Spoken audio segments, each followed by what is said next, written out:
Hello everyone, welcome to gravity tutorials. और इस class से हम यहाँ पे क्लास 9 सीबीएसई चैप्टर 9 पढ़ने वाले हैं, जो कि है force and laws of motion. तो पहले तो जान लेते हैं कि इस चैप्टर में हम क्या क्या पढ़ने वाले। तो इस चैप्टर में पहले तो हम पढ़ेंगे फोर्सेस के बारे में, फोर्स किस तरह से अप्लाई किया जाता है या फिर उसका इफेक्ट क्या होता है, बिना फोर्स के ऑब्जेक्ट पे क्या इफेक्ट पड़ता है वो भी हम पढ़ लेंगे। और दूसरा चीज क्या पढ़ेंगे, लॉज ऑफ मोशन। तो जब भी कोई ऑब्जेक्ट मूव करता है कुछ स्पेसिफिक लॉज को या रूल्स को वो फॉलो करता है। तो ऐसे आइजैक न्यूटन ने 3 लॉज दिए, 3 लॉज को पढ़ेंगे और फिर उसी के साथ हम कुछ सॉल्व न्यूमेरिकल्स भी ट्राई करेंगे। तो चलिए स्टार्ट करते हैं आज का ये चैप्टर। तो यहाँ पे पहले चैप्टर में हम यहाँ पे पूरा रिवाइज कर लेते हैं कि पीछे का कंसेप्ट क्या है और फोर्स को पढ़ने के लिए और क्या बेसिक्स की जरूरत पड़ती है वो हम देख लेते हैं। तो प्रीवियस चैप्टर से आपने पढ़ रखा है पोजीशन, वेलोसिटी, एक्सेलरेशन, ये सारी चीजें आपने प्रीवियस चैप्टर से पढ़ रखा है। वैसे ही uniform and non uniform motion क्या होता है ये भी आप लोगों ने पढ़ रखा है। जैसे आपको पता है पोजीशन मतलब क्या, तो अभी आपको किसी भी ऑब्जेक्ट कहाँ रखा है ये अगर बताना है तो कैसे बताना पड़ता है, दूसरे ऑब्जेक्ट के रिस्पेक्ट में बताना पड़ता है। तो उसी को हम क्या कहते हैं, उस ऑब्जेक्ट की पोजीशन। जैसे अगर मैं कह दूं कि मेरा घर तहसील ऑफिस के आगे है, तो ये क्या बताई मैंने, अपने घर की लोकेशन या पोजीशन बता दी। तो इस तरह से हम पोजीशन बताते हैं। वेलोसिटी आपने पिछले क्लास में पिछले चैप्टर में पढ़ ली। वेलोसिटी का मीनिंग क्या होता है, तो कितनी तेजी से वो अपनी जगह चेंज कर रहे हैं, rate of change of position, उसी को हमने क्या कहा है, वेलोसिटी। उसके साथ आप लोगों ने पिछले प्रीवियस इसमें क्या पढ़ा है, एक्सेलरेशन भी पढ़ा है। एक्सेलरेशन मतलब क्या है, तो एक्सेलरेशन मतलब वेलोसिटी कितनी तेजी से चेंज हो रही है। अगर पोजीशन चेंज हो रही तो हम क्या कह रहे हैं उसको, velocity. Rate of change of position is called velocity. Rate of change of velocity is called as acceleration. तो एक्सेलरेशन भी आप लोगों ने पढ़ रखा है। उसके बाद आपने पढ़ा है uniform and non uniform motion. Uniform motion मतलब कैसा, कि एक ऑब्जेक्ट है जो सेम स्पीड से जा रहा है, तो उसको हम क्या कह रहे हैं, यूनिफॉर्म मोशन। पर अगर कोई ऑब्जेक्ट है जिसकी स्पीड इनिशियली स्लो है फिर धीरे धीरे बढ़ रही है, स्पीड चेंज हो रही, तो उसको हम क्या कहते हैं, नॉन यूनिफॉर्म मोशन। तो इस तरह का आपने स्पेशल मोशन भी पढ़ा होगा। नॉन यूनिफॉर्म मोशन में क्या आ सकता है, तो कांस्टेंट स्पीड से चले तो यूनिफॉर्म सर्कुलर मोशन आपने पढ़ा, स्पीड चेंज होगी तो नॉन यूनिफॉर्म सर्कुलर मोशन होगा। ये भी आप लोगों ने पढ़ लिया होगा प्रीवियस चैप्टर में। तो यहाँ पे हम पढ़ेंगे कि मोशन का कॉज क्या होता है।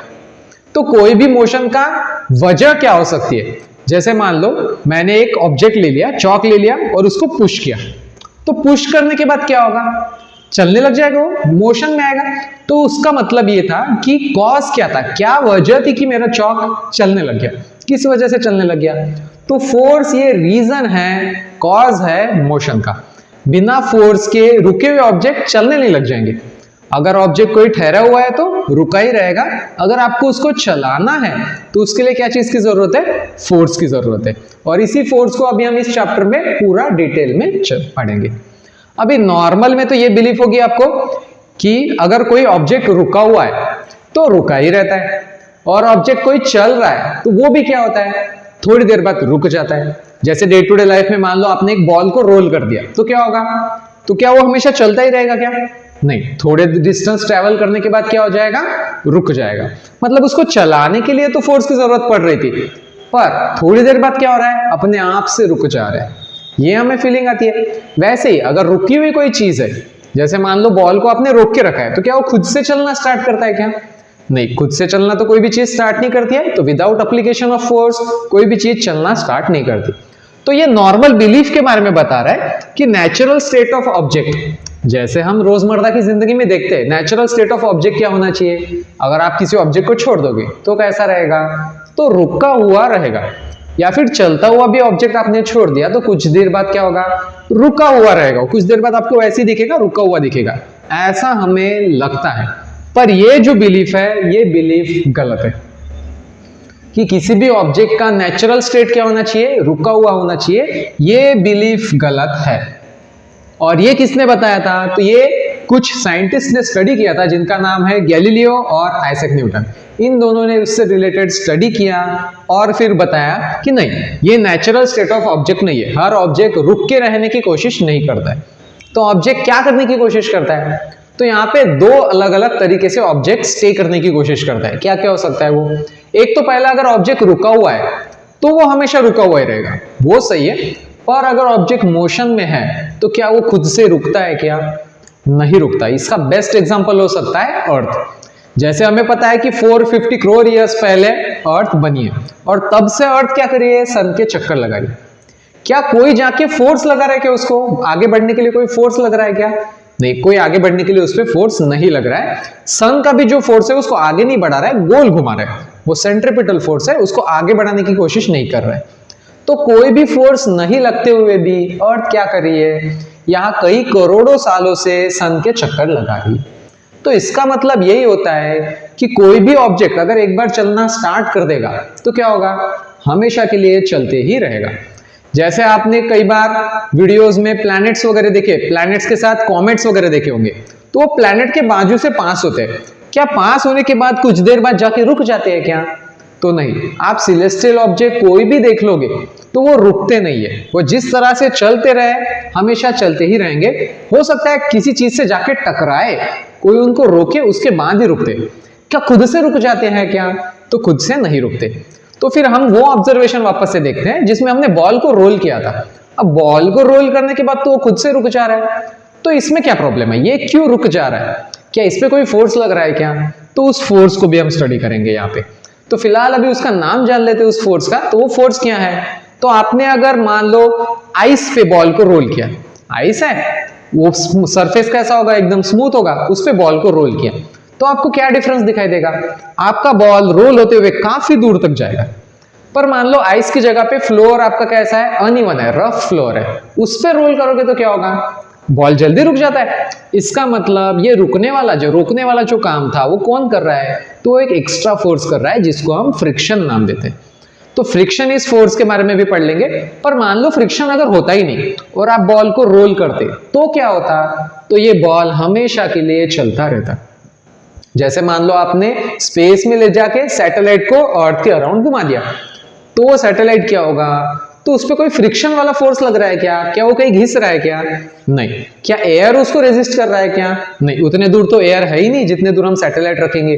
क्या मून रुक जाएगा क्या ऐसे घूम रहा है? तो नहीं, उसको रोकने के लिए एयर है ही नहीं। तो इसका मतलब मून क्या होगा? चलते ही रहेगा, हमेशा के लिए चलते ही रहेगा, जब तक किसी और चीज से ना टकरा जाए या फिर फ्रिक्शनल फोर्स ना लगे। अब स्पेस में फ्रिक्शन लगने का तो सवाल ही नहीं उठता। तो ये बिलीफ जो है नेचुरल स्टेट ऑफ ऑब्जेक्ट, हमें पहले लगता था कि सारे ऑब्जेक्ट कैसे होने चाहिए? रुके हुए होने चाहिए। पर ये हमारी बिलीफ गलत है। ऐसा गैलीलियो और आइजैक न्यूटन ने कुछ एक्सपेरिमेंट्स और थ्योरेटिकल प्रूफ की मदद से हमें समझाया था। उसके बाद नेक्स्ट हम पढ़ते हैं कि फोर्स का एग्जैक्ट मीनिंग क्या होता है। तो हमने ये तो देख लिया कि मोशन की वजह क्या होती है। कोई भी रुका हुआ ऑब्जेक्ट मूव करना क्यों स्टार्ट करेगा? तो उसके लिए हमें उसको फोर्स लगाना पड़ेगा। तो फोर्स वजह बन गया यहाँ पे मोशन की। फोर्स किस टाइप से आप लगा सकते हैं? तो वैसे तो बेसिकली तो आप दो टाइप के फोर्सेस पढ़ोगे, पुश और पुल। शायद आपने प्रीवियस लोअर क्लासेस में भी पढ़ा होगा कि pulling is easier than pushing. ये आपने शायद प्रीवियस क्लासेस में भी पढ़ा होगा। जैसे मान लो आपके पास कोई छोटा ऑब्जेक्ट है, उसको पुश करके किसी दूसरी जगह पे लेके जाना थोड़ा मुश्किल होता है, पर उसको पुल करके लेके जाना आसान होता है। तो वहां पे भी आपने फोर्स की इंफॉर्मेशन ली थी। तो पुश मतलब क्या? अपने से दूर धक्का देना। पुल मतलब अपनी तरफ खींचना।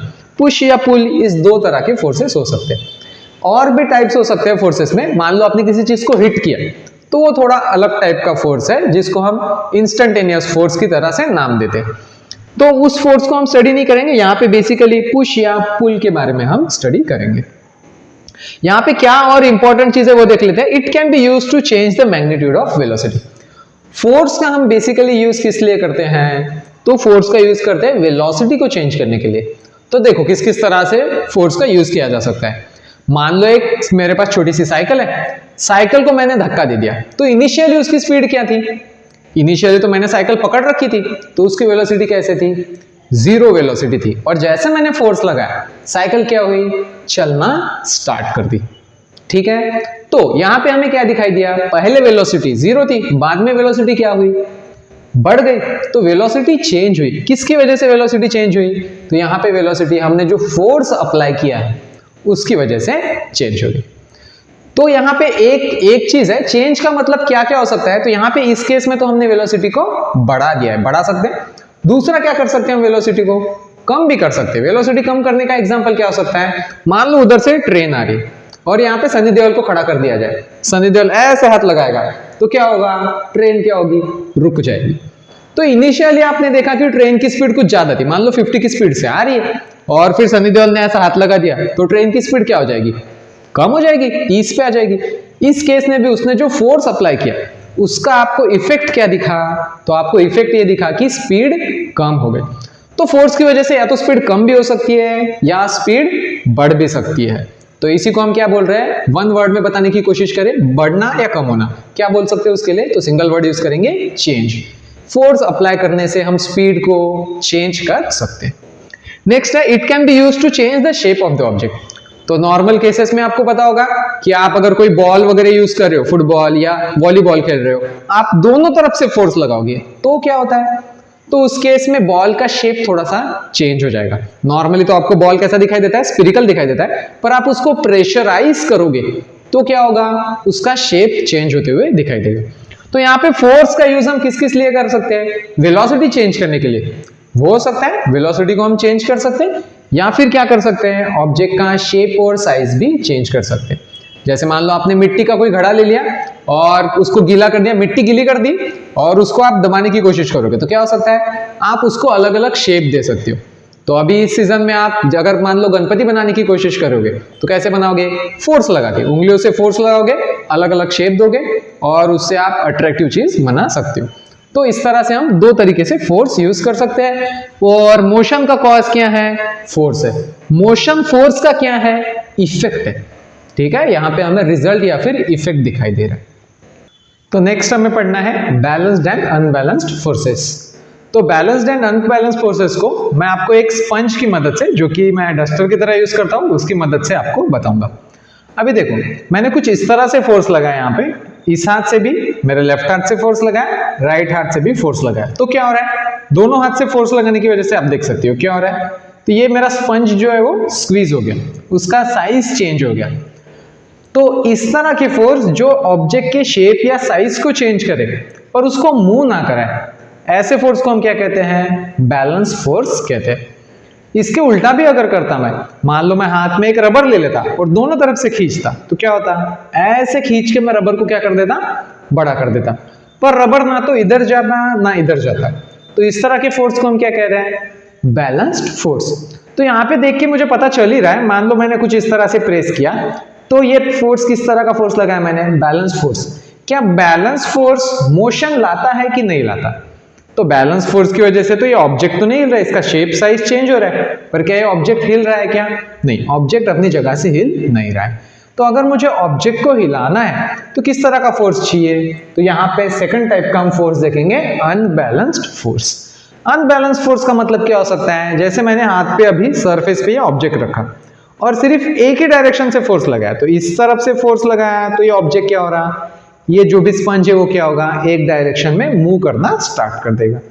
तो अभी मैंने कैसा फोर्स लगाया सेकंड टाइम, अनबैलेंस्ड फोर्स। तो अनबैलेंस्ड फोर्स क्या करता है, एक ऑब्जेक्ट में मोशन लाता है, जबकि बैलेंस फोर्स शेप चेंज कर सकता है पर मोशन नहीं ला सकता।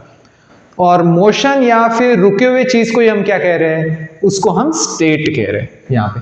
ठीक है, तो can't change the state. State क्या हो सकती है, रुका हुआ है या फिर कांस्टेंट स्पीड से चल रहा है, उसको हमने एक स्पेसिफिक स्टेट कहा है यहाँ पे। तो बैलेंस्ड फोर्स स्टेट को चेंज नहीं कर सकता है, जबकि अनबैलेंस्ड फोर्स स्टेट को चेंज कर सकता है। तो ये आपने अपनी लाइफ के कई एग्जाम्पल से सीखा होगा, डे टू डे लाइफ के काफी सारे एग्जाम्पल आप देखते होंगे, जिसमें अभी पहला मैं एग्जाम्पल बताऊंगा, बैलेंस फोर्स का मतलब क्या होता है, ये आपको और अच्छे से समझ में आएगा। तो देखो, जैसे यहाँ पे मैंने ये ऑब्जेक्ट रख दिया, उसके बाद मैंने इसको थोड़ा सा फोर्स लगाया, तो ये थोड़ा सा फोर्स लगाने के बाद क्या ये ऑब्जेक्ट मूव कर रहा है क्या, तो नहीं, छोटे से फोर्स के बाद तो ये ऑब्जेक्ट मूव नहीं कर रहा है। तो क्यों नहीं मूव कर रहा है, क्या मैंने इस साइड से भी कोई फोर्स लगाया था क्या, नहीं, इस साइड से मैंने तो नहीं लगाया था, तो किसने लगाया, अगर मैंने छोटा सा फोर्स लगाया तो उसकी वजह से ऑब्जेक्ट क्या होना चाहिए, मूव करना चाहिए, पर ये मूव नहीं कर रहा है। क्यों नहीं मूव कर रहा है, क्योंकि अपोजिट डायरेक्शन में किसी और ने फोर्स लगाया। वो कौन सा फोर्स है, तो वो मेरे हाथ के बीच का और इस सरफेस के बीच का फोर्स है। उस फोर्स को हम यहाँ पे फ्रिक्शन बोल रहे हैं। क्या नाम दिया है, जब दो सरफेसेस कांटेक्ट में आते हैं तो उनके बीच का जो भी फोर्स है अट्रैक्टिव फोर्स, उसको हम क्या कहते हैं, फ्रिक्शन फोर्स। अब फ्रिक्शन फोर्स ऐसा होता है कि वो हमेशा अपोज ही करता है। मैं इस टाइप से लगा दूं, इधर से लगा दूं, तो फ्रिक्शन फोर्स इस डायरेक्शन में मुझे रोकने की कोशिश करेगा।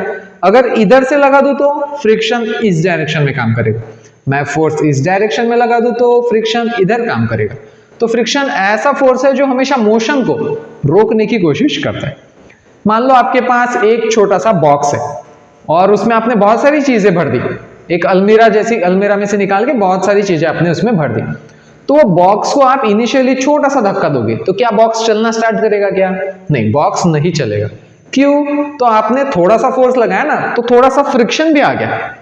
अब फ्रिक्शन क्या कर रहा है, अपनी वैल्यू को एडजस्ट भी करता है। आप फोर्स बढ़ा दोगे, ज्यादा ताकत लगाओगे, फ्रिक्शन क्या होगा, ज्यादा लगेगा। अब आपने और ज्यादा फोर्स लगा दिया, अब इतना ज्यादा लगा दिया कि आपका फोर्स फ्रिक्शन के फोर्स से काफी ज्यादा हो गया। तो उसके बाद आपको क्या दिखेगा, वो बॉक्स मूव करने लग जाएगा, ऐसा आपको दिखाई देगा। तो यहाँ पे मुझे यही बताना है कि आपने जब फाइनली जो फोर्स लगाया वो किस तरह का फोर्स था, जब मोशन हुआ तब किस तरह का फोर्स था, तो अनबैलेंस्ड फोर्स था। पर जब आपने पहली बार फोर्स लगाया, जब आपका बॉक्स मूव नहीं कर रहा था, आपने दूसरी बार जो फोर्स लगाया, काफी ज्यादा लगाया, फिर भी बॉक्स मूव नहीं कर रहा था, वो किस तरह का फोर्स था, तो वो बैलेंस्ड फोर्स था। उसको किसने बैलेंस किया था, आपके फोर्स को फ्रिक्शन ने बैलेंस किया था। तो बैलेंस फोर्स बन रहा था, इसलिए ऑब्जेक्ट मूव नहीं कर रहा था। और अगर अनबैलेंस फोर्स हो तो क्या होगा, तो ऑब्जेक्ट मूव करना स्टार्ट कर देगा। ये आप और एक एग्जांपल से समझ सकते हो, और इससे आपको स्टेट की थोड़ी बहुत इंफॉर्मेशन भी मिलेगी। जो नेक्स्ट एग्जांपल है वो साइकिल चलाने का। तो आपने डे टू डे लाइफ में साइकिल तो चलाई होगी।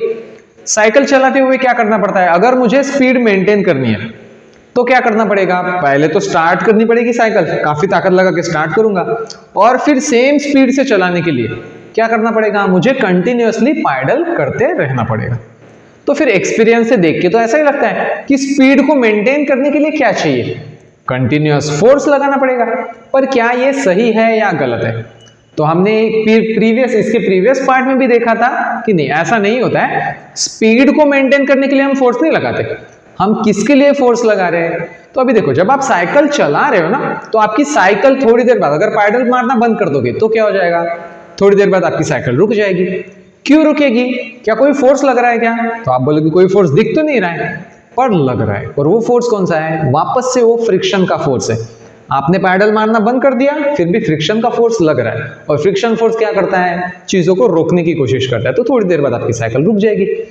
तो जब आप तेजी से पैडल मार रहे हो और स्पीड मेंटेन कर रहे हो, तब आप फोर्स किस लिए लगा रहे हो, स्पीड बढ़ाने में नहीं, या स्पीड मेंटेन करने के लिए नहीं लग रहा है। फोर्स किस लिए लग रहा है, फ्रिक्शन जो लग रहा है ना, उसको ओवरकम करने के लिए आप फोर्स किस लिए लगा रहे हो, फ्रिक्शन जो लगा दिया उसको बैलेंस करने के लिए आप फोर्स लगा रहे हो।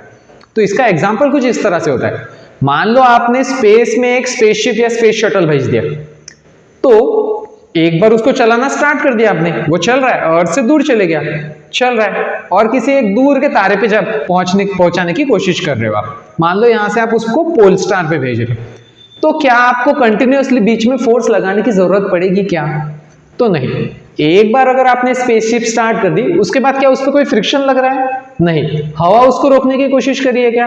तो स्पेस में एयर नाम की चीज ही नहीं है, हवा ही नहीं है, तो उसको कोई रेजिस्टिव फोर्स लग ही नहीं रहा है। इसका मतलब अगर स्पेसशिप एक बार चालू हो जाएगी तो उसके बाद वो रुकेगी नहीं, चलती ही रहेगी। जब तक कोई चीज से वो टकरा नहीं जाए या कोई बाहर से आके उसको फोर्स नहीं लगा दे, तब तक वो स्पेसशिप क्या होगी, चलते रहेगी। तो यहाँ पे हमने ये इस चैप्टर का इंट्रोडक्टरी पार्ट और उसी के साथ बैलेंस्ड एंड अनबैलेंस्ड फोर्सेस सीखा है। इसके नेक्स्ट पार्ट में हम लॉज ऑफ मोशन, उसमें भी फर्स्ट लॉ ऑफ मोशन को स्टडी करेंगे। Thank you.